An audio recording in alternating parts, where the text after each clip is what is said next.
Back during the release of the Gen 2 Pokemon games, everyone was excited to get two new types, Dark and Steel.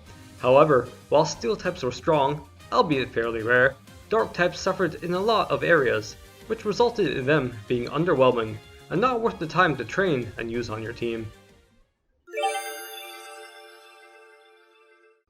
Dark type moves are in the wrong category. Before Gen 4, what category a move was in depended on its type.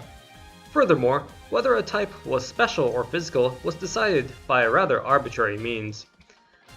Half of the total types were special, and the other half were physical, with Dark being placed in the special category, despite all the Dark type moves in Gen 2 being very physical in nature.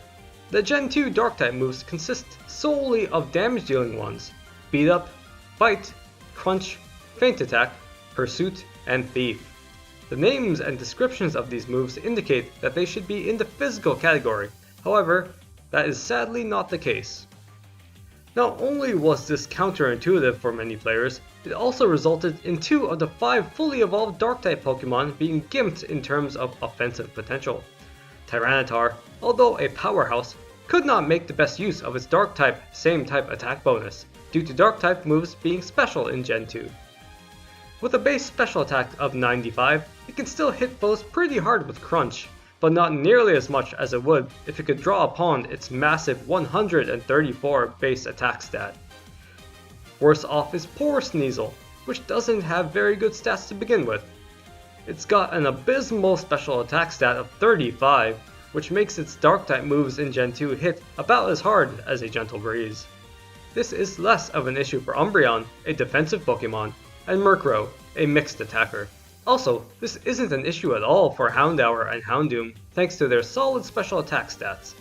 With that said, hindering the offensive potential of a third of the Dark types in Gen 2 narrows down how many are actually viable on your team.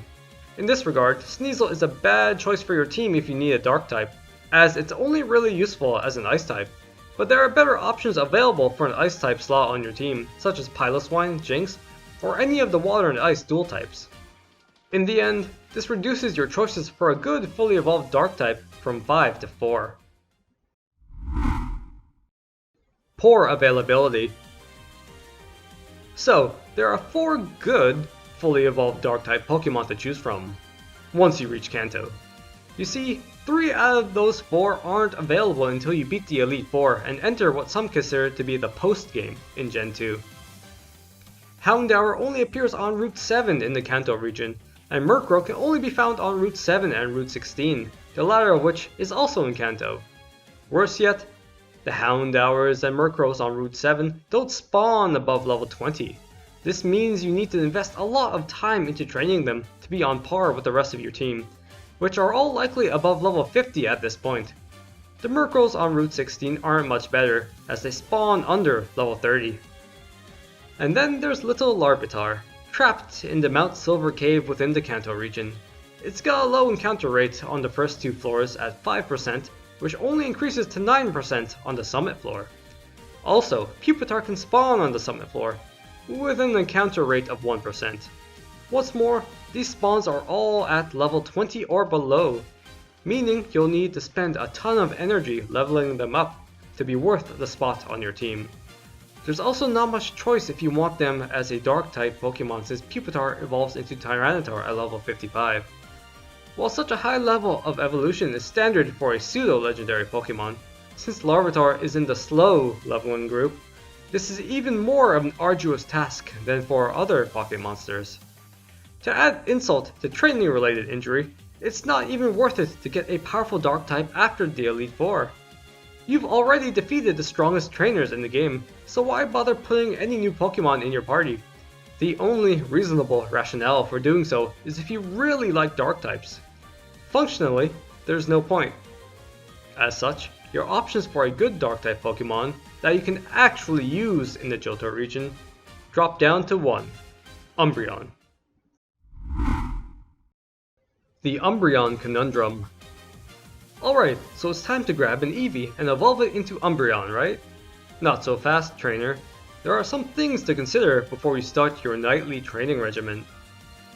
In Johto, there's only one Eevee that you can get, from Bill in Goldenrod City. You can get more EVs later on in Gold and Silver, but not in Crystal, at the Celadon Game Corner. But, again, Celadon City isn't accessible until after you beat the Elite Four. Then, you need to consider your team composition and whether or not Umbreon is the best choice for your party. In Gen 2, you have the option of evolving Eevee into Jolteon, Flareon, Vaporeon, and arguably the best Psychic type in Gen 2, Espeon. Besides the overwhelmingly mighty Elemental Punches Alakazam or Kadabra, no other non-legendary Psychic type in Gen 2 can hit as hard as a well-trained Espeon. For these reasons, you'll need to think long and hard about whether or not you want to evolve the only Eevee you get in Johto into an Umbreon. On top of that, if you do decide to evolve your sole Eevee into an Umbreon, it'll take a while. You can probably get that Eevee to evolve within 15 to 20 levels of training if you use items on them, give them haircuts, etc. However, unless you grind for XP for hours prior to moving on, this means you'll likely only get your Umbreon around the time you reach the 6th gym. As such, you'll be stuck with a cute, but rather weak, Eevee for close to half of your time in the Johto region. Don't forget that Umbreon is a defensive Pokémon. Its base attack stat is 65 and its base special attack stat is 60, meaning that it won't ever hit very hard with any damage dealing moves, let alone stab dark type ones.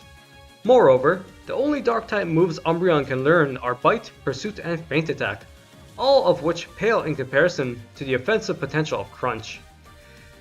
Weirdly, Umbreon can only get Bite if it learns this move as an Eevee at level 30 before it evolves. Umbreon can't even learn Bite after evolving. This is arguably the best stab option for Umbreon, so you really want it instead of Pursuit, which Umbreon learns at level 16. Good luck getting an Umbreon at a level that low. Or Feint Attack, which is only really viable if you're facing a team that focuses on evasion, which is exceptionally rare in-game. Conclusion.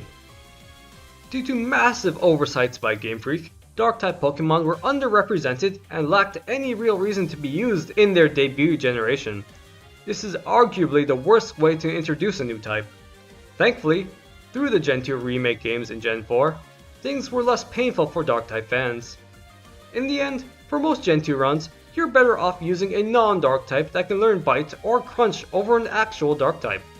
And, even then, the situations where that's useful are pathetically few. Thank you so much for watching. If you enjoyed this video, please consider liking, subscribing, and maybe even leaving a comment. Furthermore, if you want some written content, feel free to check out vgcommie.com as we've got tons of cool guides and features. Until the next video, happy battling, fellow trainers.